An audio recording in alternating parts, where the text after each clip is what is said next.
We're at quorum. We're good. Okay. So we can get started. Yeah. Okay, hello everybody. Just to review our norms, mute yourself when you're not talking, please. You are welcome to use the chat function to ask questions, or you can unmute yourself. When speaking, please start by identifying yourself. And I think we're all familiar with Zoom by now. We are recording this meeting. And Kelly, for the public comment section, do we do the same thing as we do for the full consortium, where people have to say something in the chat that they want to speak at the end? Just when we get close to the end or during the meeting, if they want to make public comment at the end, they can just note it in the chat and we'll go to them. But right now we have one member of the public, so. Okay, got it. So, do you want to do introductions, or does everybody know each other by now? Well, let's just do it briefly. Might as well. I'm Noelle Picara. I'm a co-chair of the Educator Work Group, and I'm the Arts Integration Specialist at Kaumba Academy. I'll pass it over to Mike. Hey, good afternoon. Mike Smith, State Representative of the 22nd District, Pike Creek, Hockessin area, also a member of the Education Committee. And then we could just popcorn out.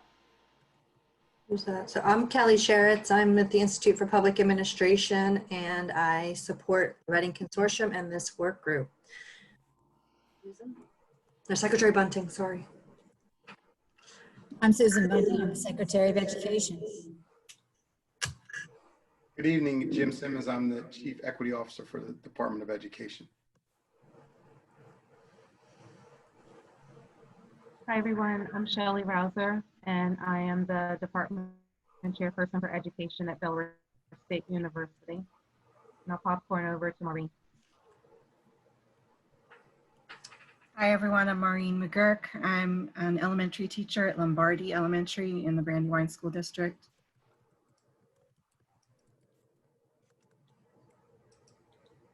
Hi everyone, I'm Carlin Larkin. I am a Director of Literacy at Great Oaks Charter School. I used to work at Kaumba Academy, so I keep saying Academy, and Noelle's probably chuckling. And I'm a part of the Education Work Group.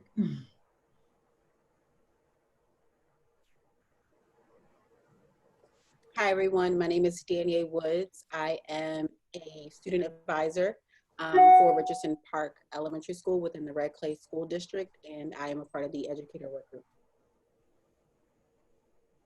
I'm Stephanie Ingram. I am an educator in the Colonial School District. I teach 4th grade, and I'm also the president of the Delaware State Education Association.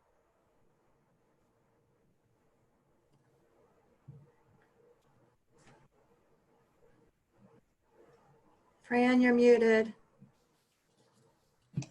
I knew that. Hi, everybody. I'm Fran O'Malley. I'm part of the Institute for Public Administration Support Group for the Reading Consortium. And I think that's everybody. Great, thank you so much. DJ, did you go? Oh, I'm not really a part of the group. I'm just part of the public, and I can't even see my face right now, so I don't know what happened with the video. But I'm just here, just observing. I'm up in Red Clay, 12th year high school teacher at AI DuPont. So good work, and hope to see it continue. Thank you. Thanks for joining us. So we need an approval of the minutes from last time.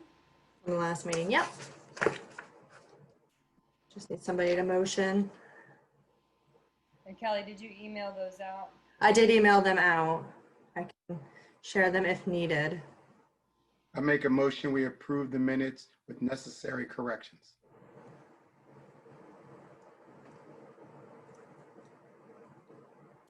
Any second?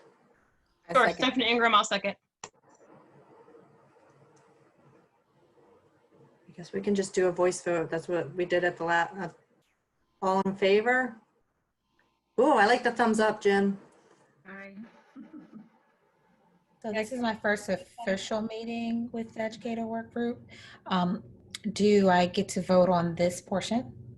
That is a good question. Yeah, you had to have attended the previous meeting to be able to vote. Okay, that's what I thought, so I won't vote. We have one. All right, any opposed? And then any abstention besides Carlin? All right, I like this. Keep us. Can I interrupt for just 1 second? One thing that we've been using at DSCA is just saying without objection, the motion's carried, and then ask for objection. So if someone objects, then we'll go back and we'll do an individual vote. But that way you don't have to wait for people to say yes or take a voice vote where you don't know who said what. So if that helps you at all, I find it to be very much easier to conduct meetings when you're just saying without objection, the motion's carried. Any objection? No objection, and move on that way. I love it. Thank you. Thank you, Stephanie. That's super helpful. Very helpful. My boss is calling me. Okay.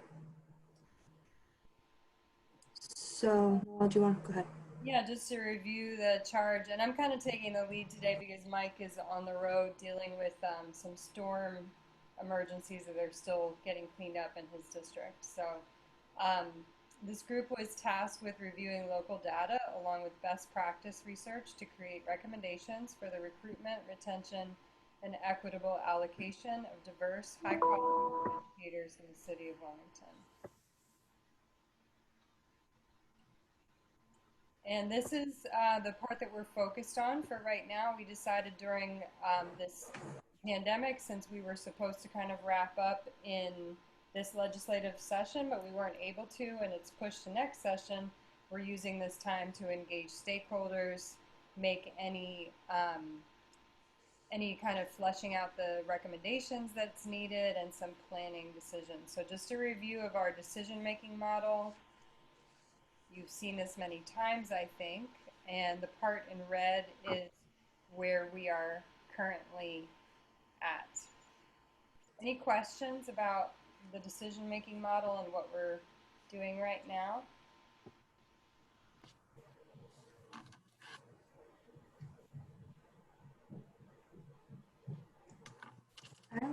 Okay, then we can move on. So here's some details about the public engagement. Who do we want to engage? Parents, educators, students, community members, and other organizations, and why? We want to ensure that the work of the consortium is accurately understood, consider multiple perspectives. There may be great ideas we have not considered, and it's better to address concerns now rather than when the policymakers are considering support. Any questions or additional thoughts related to the who and why of engagement?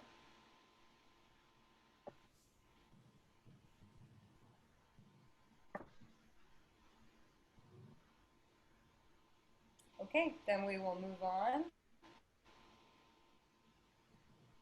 So here's our engagement plan. We discussed some last time. Each of the members of the work group will reach out to the stakeholders, review the recommendation, and then ask for feedback using the stakeholder questions. Share that feedback with the IPA team via form or email by September 25th. And our next meeting is not till October, so that will give them a little time to compile that. And then the IPA team will compile to share with us in our October meeting. We'll review in October and then incorporate any changes, ideas as agreed.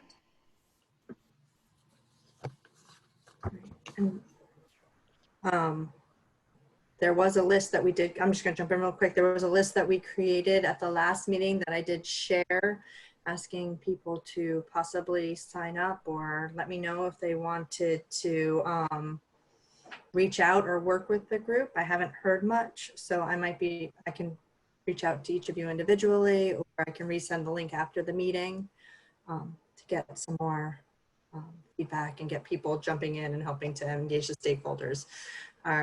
My team can help do that. We'll be doing part of it as well, but just to kind of have you guys bring your unique perspectives to the groups as well. Yeah, thank you, Kelly. I would appreciate if you could resend that. I'm still playing catch up. So it sounds like this is something I would be interested in being a part of. Absolutely. Thanks, Carlin. And yeah, just to remind anyone that wasn't there, we did spend our last time in breakout groups kind of brainstorming our possible contacts, who we could reach out to, like who we already know for stakeholders. Like, for example, I think Danielle suggested the Red Clay school, the student meeting, the student town hall, and to get some input from students. So basically, Kelly's going to share that collaborative Google Doc again. You can review the names that are already there and put your name next to it to commit to who you're going to reach out to. Or you can also add names of people that we maybe hadn't added yet. So if everybody can commit to reaching out to, you know, 3 or 4 contacts, does that make sense? And make sure that we've kind of, when you look at the document, that we've covered these different areas of parents, students, other teachers, administrators, community members, so that we can get their input and that we're not all contacting the same person over and over again. And you will have questions I will also be sharing. I'm sorry, there is a lot of, there were questions that we created. It looks like a lot, but these are just to guide you through your conversations. If they go other places, that's fine too. But just so we have some consistency throughout the groups, stakeholder outreach. The first set of questions, and they're very similar for both recommendations. The first one for the Grow Your Own, we'll talk about asking if they're your district school or if you know of wherever you work or whoever you're talking to currently has a Grow Your Own teacher program. I know we call it Grow Our Own, but I think a lot of people do know it as Grow Your Own. And then just kind of some guiding questions that lead on after that. If yes, would you explain how it works? Are there any ways that it might be improved? What, and if no, do you think it might impact recruitment in your district school? And then the second is, what are your thoughts on the current Grow Our Own program recommendation presented by the consortium? Suggestions for improvement? How might this recommendation impact again?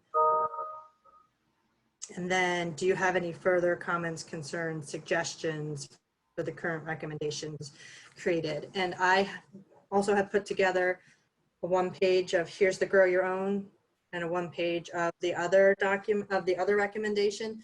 Pulled it out from the big document so that you can share that ahead of time as well. And then if you don't feel like you have enough information, I'm guessing you probably will, there's some questions again at the bottom, just talking about what primary challenges surrounding recruitment and placement, or what are the primary challenges or surrounding the recruitment and replacement of diverse educators in your district, and how could higher IHEs or higher eds help support the recruitment of diverse educators as well as others throughout the districts. I'm going to change that a little bit. And then we have a very similar set of questions around the whole school professional learning, talking about how is professional learning implemented in your school or district, what works, how might a program or a similar professional learning program be used to this? What are your thoughts on the whole school professional learning package? Again, similar to the last one. So we just wanted to make sure that you had questions in front of you to guide your thoughts. Does anybody have questions on either of these?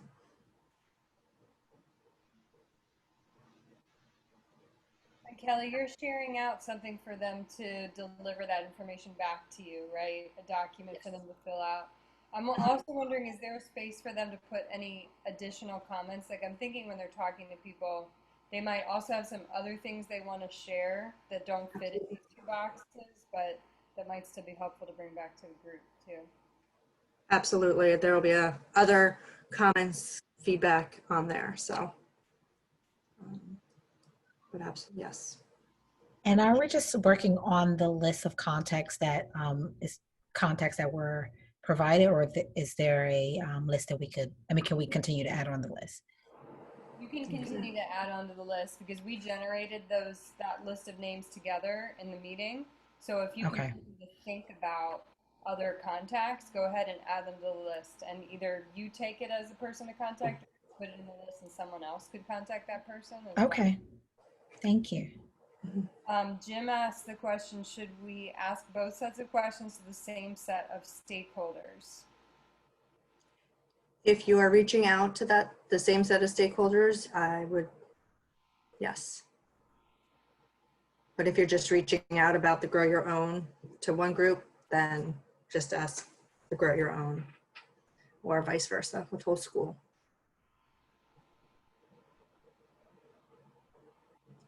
My understanding too is that like why we're asking lots of different people is because it's impossible for us to represent everyone in this work group.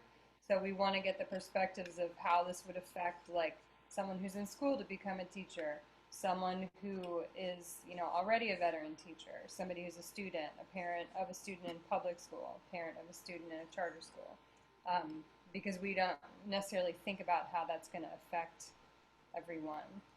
So I think if both the questions apply, you know, if both the recommendations apply to the person you're asking, getting their feedback on both would be great.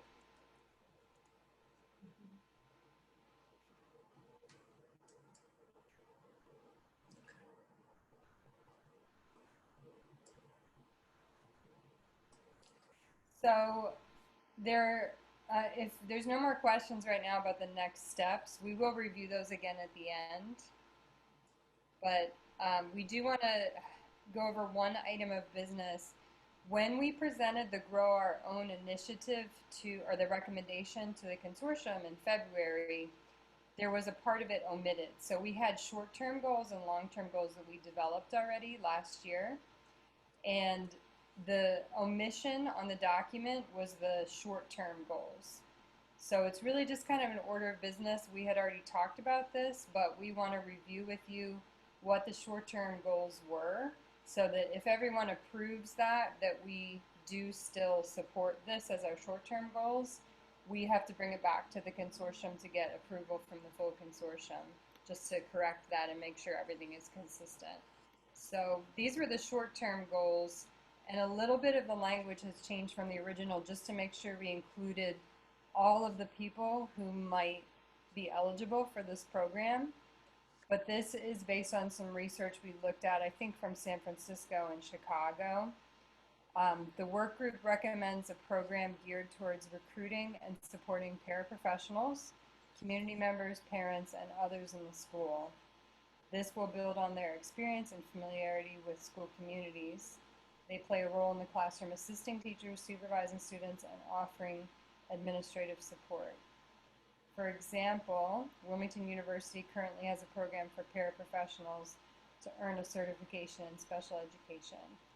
So some things we had talked about early on in the work group were people who, there were some participants in the work group who had started out as like a paraprofessional or behavior interventionist in the school, or they were a volunteer or a coach, and then they became a teacher. They got a pathway to becoming a teacher. They were already invested in the school and the community. So we were seeing this as a short-term way to get more teachers involved in high-need schools who could be trained pretty quickly. The long-term goals are more focused on, and maybe we can just revisit that real quickly, but the long-term goals are more focused on recruiting middle school and high school students to become teachers. So of course we want to invest in that also, but it's just a little bit more long-term as far as when those students would actually go to college and graduate and become teachers. So this is the wording that we were working with last time. What we're asking everybody is if you approve the short-term wording so that we can present that to the full consortium next week. And again, this was something we had already drafted last winter. It just somehow got left out of the document, and we need to address that. So this would be a time, though, I think, if we wanted to address anything in the wording, we probably could do that. So feel free to make comments. You want to go back to the short-term one, Kelly? So any comments, questions before we? I do have a question. In terms of the short-term and long-term goals, what does that look like? Is that a 2-5 year? Is that a 2-5 month? What is short-term defined as, and what is long-term defined as?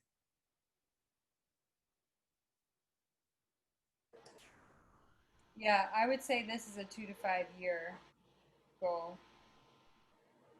Mhm. And the longer term would be more 4 to 5 plus.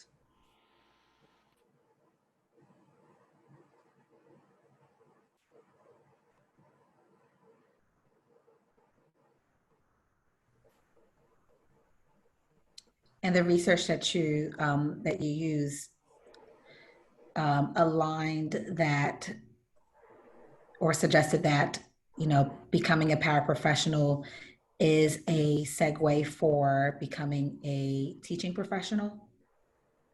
So what we reviewed, it showed that people who are already working in the schools, such as paraprofessionals and others that are listed here, while they may not have gone into teaching originally, it's a good group to draw on to become teachers because they know the community and they know the schools that they will be hopefully working in again. So yes, if they so desire to do that. I don't think Autumn is here tonight from Relay. I didn't see her yet, but Is that Autumn Green? yes. Okay. So programs like that, you know, are 2-year usually programs for people who are working in another field to then be able to become a teacher. But I think the conversations we had early on were based around, you know, obviously there does need to be better education as far as making sure that teachers can teach in high need schools and be high quality teachers. And I think that the universities here are working on that already. But also that instead of just thinking about, because as we're trying to address the problem of high quality teachers leaving high need schools very quickly. So we're thinking about people who are already invested in the community, who already want to be there, who are already doing well with people skills in the community, with being a mentor, then just getting a pathway to actually becoming a teacher rather than trying to do some sort of extra like training with the teachers who are in school who might not even be looking at working in the high need school. Because there's a lot of issues with turnover in the high need schools. And how do we address the aspect of some of that recruitment being focused on professionals that look like the students that are in high need schools? Because I'm not sure if I see any of that in the short-term verbiage. I think that's a really good point, Carlin, and I think that we should consider including that in the wording. That's something that we have talked about, but it's not reflected in the wording. I think I would feel more comfortable if that's a part of the wording, especially as we're moving, when we're in the whole group conversation with the Reading Consortium, there's a lot of conversation around diversity, cultural relevant pedagogy, and so forth. So to keep in line, you know, with that, I think that would be a good starting point if that is what we've decided on as a short-term goal leading on to a 5-year goal. We want to make sure that not just paraprofessionals, but we're recruiting the correct people. But then also, I'm thinking, are we recruiting, if we're thinking about working with, you know, young scholars who are in high school, are we recruiting specifically people in Delaware? And I'm not sure if that's reflected in the wording either, that we're looking at Delaware schools, working with, you know, trade schools or whatever it is, all the schools, but that it's reflected in the wording that this is for our Delaware schools? Or are we also recruiting outside of Delaware, working with other states so that they can become paraprofessionals in Delaware? So I think that's a little bit some of my ambiguity where it's coming from. If I can get some clarification on that, that would be helpful. Carlin, if I could help a bit with that, I think that we have talked about the long-term goal being one where we would work with the students in our pathways in our high schools, and those would be Delaware students. We've talked briefly about encouraging those that we spot have what it takes to be successful in the classroom, and then encouraging and possibly helping them pursue some scholarship opportunities. And when they're in school, when they leave us and they go on to an education program at a higher institution, then we need to continue to keep in touch with them and pull them back in whenever we have opportunities for them to substitute or do some of the other things that would expose them again to the school family, and then they will feel very, very much at home. It's also a proving ground for them. If they get some of those experiences, they will want to come back, and the school will say, we're well acquainted with her or with him, and we've seen how that person works so nicely with children and so forth. So it works both ways, but we need to really capitalize upon the kids that are in those pathways and have shown an interest in education. Thank you. So Kelly got kicked out, but I'm just texting her now. I think she's coming back in. I would like to make sure, and thank you, Secretary Bunting, for being clear about that as far as other states are involved. I would like to really brainstorm with the group how to word as far as, are we talking about we've talked a lot about not being vague with our language and just saying like diverse educators, but actually saying like, are we looking for Black male educators? Are we looking for like, how do we, or that reflect the student population? Or how do we want to word that exactly, and being specific, because we don't want to put something in policy that ends up not serving the people that we want to serve because it was vague and it's misinterpreted, right? So I'm wondering if we can brainstorm either by unmuting yourself or in the chat how we would like to word that specifically. And just so Kelly knows, while you were kicked out, I'm sorry, you got kicked out, Secretary Bunting was explaining about the difference between this initiative, which is focused on Delaware students and people in Delaware, versus I think the other ones that we had talked about with recruiting people from out of state. Okay. Yeah, sorry about that. I don't know what happened. All of a sudden, everything just stopped. That's okay. So right now, if you want to unmute yourself or put in the chat, how do we actually want to be specific about the language around recruiting diverse educators, but without saying diverse? Like, again, do we want to say specifically Black and brown educators or Black and Latino educators, or how do we want to word that?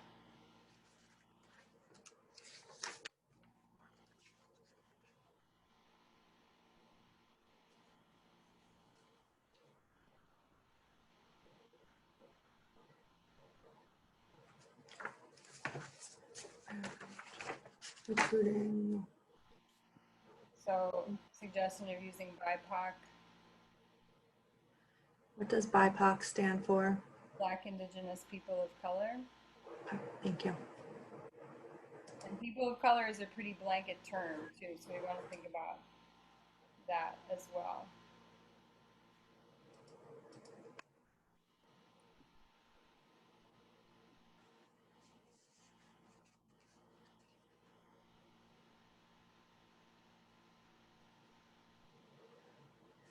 And just so you all know, as in the introduction to the recommendations, we can also make some changes, but we say the Worsham's Educator Work Group recommends the following actions to increase the recruitment and retention of qualified diverse candidates. I know that's too blanket. We want to be more specific, but I can make changes in that.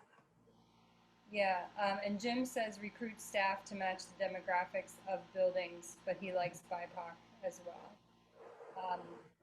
This was also something that was brought up in a previous meeting, I think in December or January, when they were saying that we have to make sure we're not just talking about teachers, but all staff matching the demographics of the buildings, like including nurses, counselors, those jobs as well. Shelley says it makes sense to be as specific as possible. Black and Latinx educators, and it may be helpful to mention elementary education, where the percentage is much lower. Like Black male educators and Latinx male educators.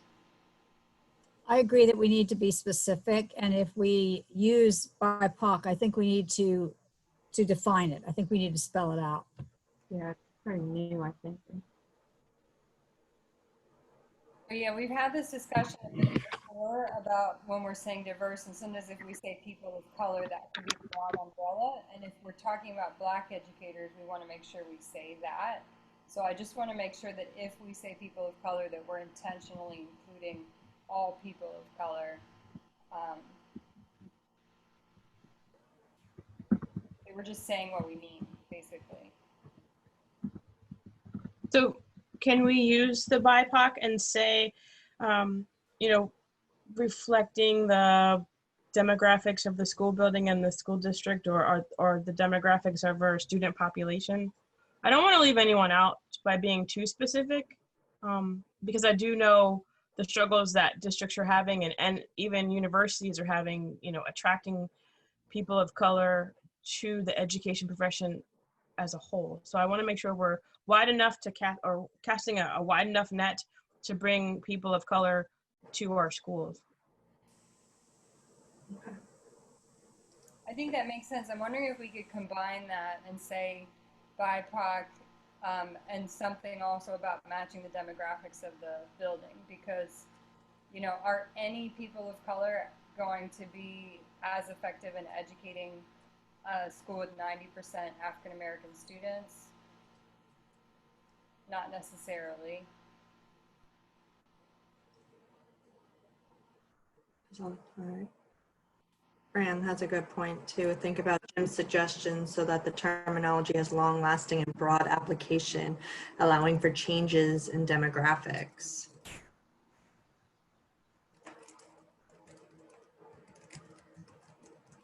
It just feels like we probably will need more time to kind of, I would look at some research. I just think that we'll need some more time to kind of reflect exactly what that looks like. I think we should put something down. But if the objective was to kind of decide on that tonight. No, it's not to decide on it tonight. Okay.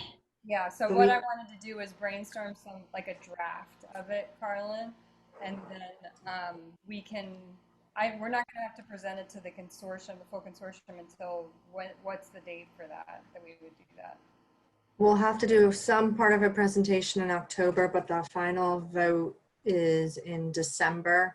If we have this, one of the two or both recommendations done earlier, since we're a little farther ahead than the other groups, then we can present them in October. But we might have to answer some questions in October and take them in December, sorry. We could do a draft and then compare it to language in other places where that's written, like other successful programs, other states, make sure it's similar, and talk about it further. I like that idea. Okay. And what I could do is, I can draft it and send it out for feedback as well, and send some links to some of the research, because we have pulled some of that research. So you know it's in the full document. This is just such a segment of it. So we can do that.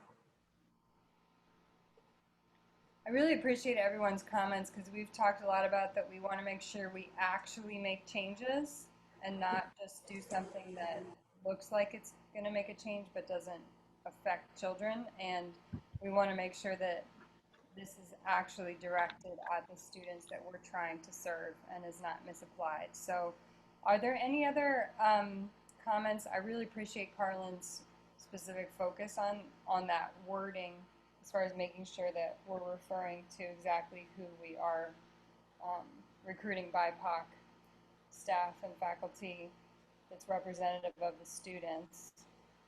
Any other, besides that piece, which I think we're going to continue to look at and talk about, is there anything else about this recommendation that you feel like needs to be addressed? Anything else that's vague or not inclusive enough or too inclusive?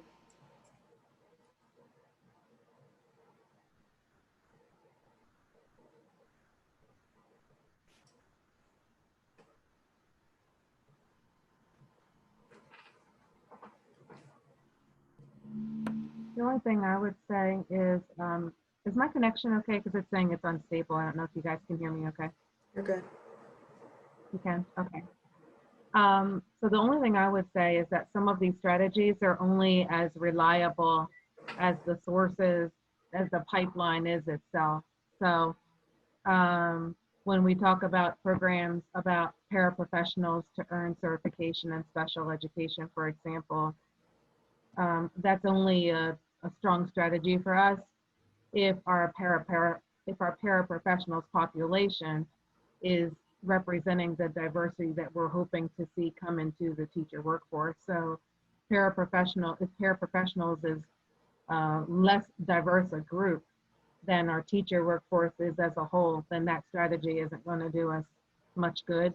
And the same would be true. I think our teacher pathways are diverse, but I do think it's worth us to look at just how diverse the teacher pathways are at different points, different schools in the state, to see if that's a reliable strategy. Because if that's the pipeline, but that's not serving the specificity that we name in terms of what kind of diversity we're looking for, male educators, for example, if the teacher pathways do not have Black and Latino males, then it's not really going to serve the overall strategy that we have. So I just think it's worth doing another dig there. Yeah, and actually a lot of the conversations, I really appreciate this because a lot of the conversations we had, it's like we knew what we were talking about with Grow Our Own. We were saying recruiting diverse candidates and making sure that they were teachers of color that were entering the workforce to represent the students. But that's not reflected in the language in either of the recommendations right now, either the short term or the long term. So I do think we need to address it, and considering the conversation we had in the last consortium meeting, I feel like this would be amenable to the full consortium to revisit the long-term recommendations as well. Because we did talk about that. We've had those conversations a lot about the teacher academies and making sure that we are reaching out to and recruiting students of color to join those teacher prep programs. But I don't see that reflected specifically in the language. And some of that is slightly, but not as much in, like I said, the introduction to the recommendation. So, but we can definitely make sure that that is, we've put in there more explicitly as well. Yeah, diverse can mean all kinds of things. Exactly. So we can reword the diverse and make sure it's read in. Like based on Shelley's point, really the focus of the recommendation should be written with the goal is that we are recruiting people of color who represent the student body to be high quality teachers and supporting them to become and remain as high quality teachers. And then all of these people that we're pulling from, that's the purpose. And so, what Shelley's comment had me thinking about, well, what does high quality paraprofessionals look like? Because just being in the educational field, starting as a teacher, I am unsure if paraprofessionals in districts look different per need, but what I've experienced is that typically they're not candidates to a pathway to becoming a teacher. So will some of our goals address how we recruit paraprofessionals and their level of professionalism that would link to a higher position like teaching, because we're only going to pull from what we actually have. And I don't know how confident you feel now if we were to pull from paraprofessionals that you know in your own school, in your own setting, will that be, irrespective of the cultural aspect that we're talking about, but will they be qualified or even motivated for teaching professional positions? I would like to say that we could use some of the paraprofessionals who have previously been certified teachers to look at the people that they work with and say, you know what, she or he would make an excellent fourth grade teacher, or she or he would be really good in economics. So we have folks who are paraprofessionals who've retired from being certified teachers and just go back in the classroom because they like it, but they don't want to be the classroom teacher on record. We could use those folks to kind of look as like talent scouts, like who would be great. We also have a lot of paraprofessionals who've transitioned from being a paraprofessional to a teacher. And we could use those folks as well to see, you know, hey, who do you remember who might have that spark, but maybe just needs, you know, to have that talk. You would be a great educator. So I think we could go that way as well. And I see one group that's not Okay. represented in this list also would be substitute teachers as well. So, and to Carlin's point, I agree. It's not like everyone, like every paraprofessional would be a good teacher candidate. But I think, like as Stephanie was saying, we can help to identify those particular people who would be. Like there are quite a few substitutes who come in who maybe wouldn't necessarily be a good candidate to be a teacher, but I know there are some young people who are substitutes. I started out that way also, actually, who you see in the classroom and you're like, you need to be a teacher.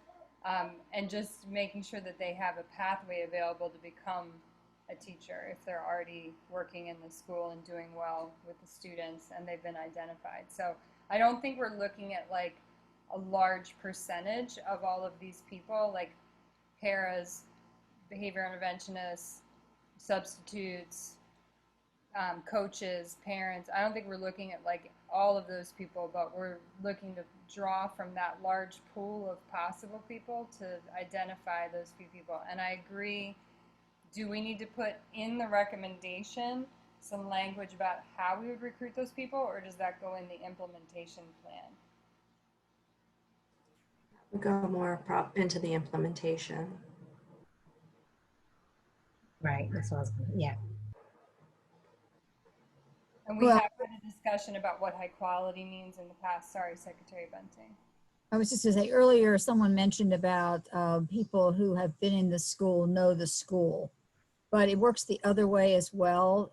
If you've been in the school as a substitute or a parent that's very involved with something going on at the school, or your paraprofessionals, the school gets to know those people. And so I think there's an opportunity there to identify as well, even from the administrative end. But it's almost a proving ground, and you can spot who has the talent that you need, or the interest, the way of working with people. So having that eye open for the people that are in our buildings doing various things, I think is a very good way to pick the people who could be the grow your own participants. So can the IPA team just make a note of that when we talk about the implementation, we want to figure out the plan of how we would recruit and identify those people?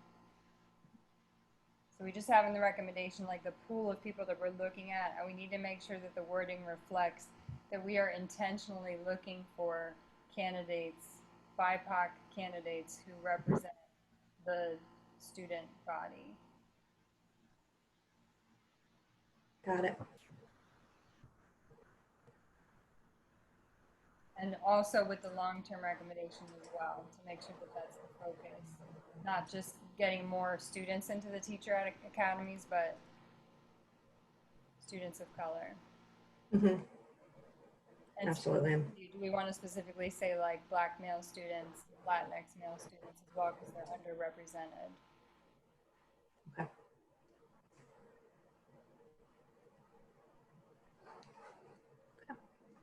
Got it. So we can send out drafts of those for people to review also as our action steps for next time. Absolutely. Okay, great. Are there any other comments on that before we move on?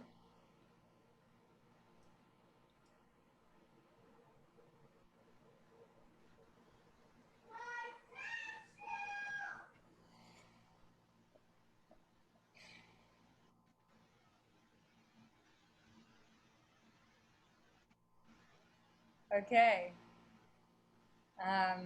It's all right, Kelly. Your girls are just lively. You're having a good time. The dog, I think, might have just eaten a tap shoe. Oh my gosh. That's a whole children's book right there. So are there any known district or state policies that might be shared as models or improved to implement the Grow Our Own program? I know Maureen dropped some information here about the National Board for Professional Teaching Standards.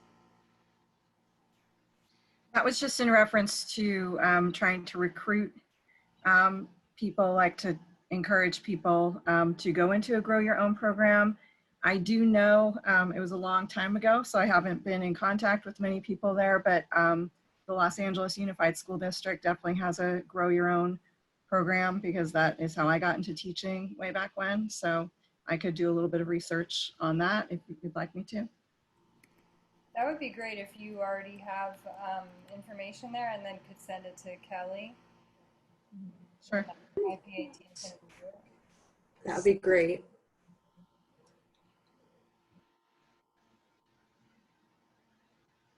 Any other ideas that we could look at as models? So this is thinking about moving towards the implementation plan. If you know of anything going on in Delaware as well that we can highlight, that if you know of any in districts or across the state, that'd be super helpful. If they come up later, email them to me as well. Does it have to specifically be in Delaware, or are we looking all over? All over is fine. Okay. Delaware specific will be helpful as well if we have anything, just so we can build upon and highlight things that are working in Delaware would be great too. Okay, because the one that had came to mind for me was the Call Me Mister program that's at Clemson University. Okay. And the MISTER is an acronym. It stands for Mentors Instructing Students Towards Effective Role Models, I believe. So, oh wait, Noah, you just put it in there. Sorry. Okay, okay. So that one, I think is a good one to take a look at. Great, thank you. Secretary, I see your comments as well, Celeste Bunting. Thank you, All Stephanie. right, thank you, Stephanie. We'll check with the national counterparts to ask about programs. If we could email this out to include Autumn from Relay on this conversation too, I think she might have some information. I can do that. I'll make that part of the follow-up that when I send everything else out.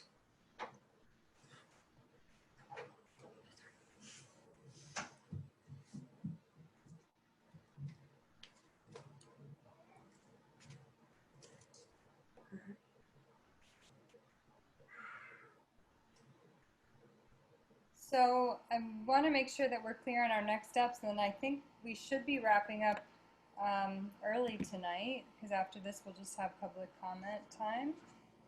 So we are going to, and I'm sure Kelly will send a follow-up email, but we are going to fill in that Google Doc with the people that we're going to reach out to by September 25th.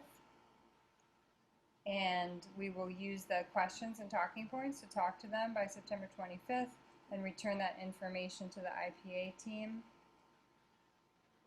Do what you can. You know, if you can only reach out to 1 or 2 people, that's okay. Just, you can do one at a time.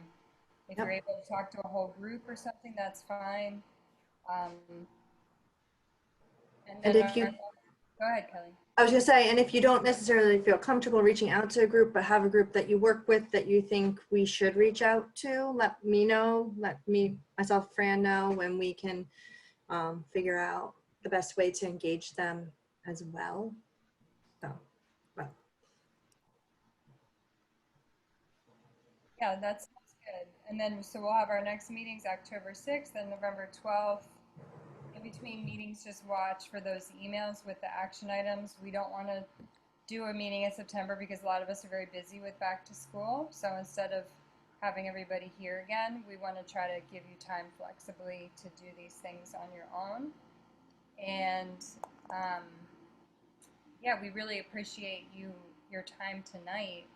I think after this, are there any questions about the next steps before we finish up with the public comment? So Stephanie, yes, the questions that Kelly shared earlier, she's going to send in the email to you so that you will have those, so the IPA team can really aggregate that data more easily so that we're all asking similar questions. Any other questions about the next steps? Oh, the other next step that we talked about was you're going to send out the grow our own short-term and long-term with those changes that we made.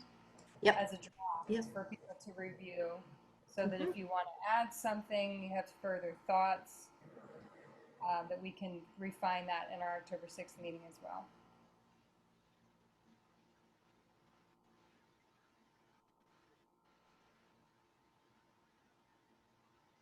Okay.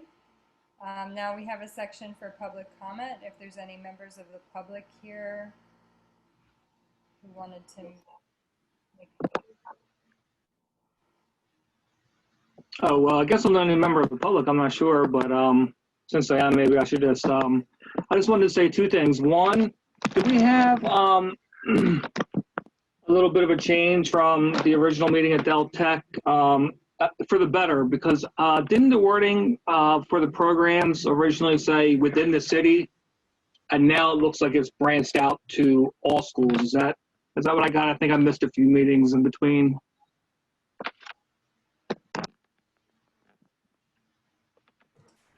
it does in some, it does still say within the not necessarily specifically in the recommendation itself, but it does say in some of the intros that we are doing city or high needs schools. But that's a good question. Okay, well, yeah, I think of a Del Tech that one day. I think the mayor brought it up, and it got me thinking because a school like AI, and this is my second thing I wanted to say, is we're just starting a K-12 academy up at the school, so that could be a great opportunity as maybe a vehicle to work with as well. So that's all. Keep up the good work. Thank you. Thank you. Thank you. And I think that's a really good point as well. We have had discussions about which are the high needs schools. What does high needs mean as far as which schools we're trying to recruit and retain those high quality educators for. However, as VJ was bringing up, we might be recruiting possible teachers from some adjacent schools that are not necessarily included in the schools that are being served the high needs, but that might be adjacent. And we do have a pretty extensive chart with like where the students in the city go to school, even if it's not within the city limits, that some of the students within the city go to a school that's right outside the city. So we are considering those things. That's a really good point. Okay, so I think we're about ready to wrap up. I really appreciate everybody's time tonight. I want you to really just keep in mind the children that we're doing this for, you know, the reason that you're here. I know I'm going to be with children over Zoom pretty soon, and you know, we're all getting through a difficult time and we're very stressed. So I'm really glad that this hasn't died and that we are keeping going with our original mission. And I really, really appreciate that we can keep this work going, because it really matters now more than ever.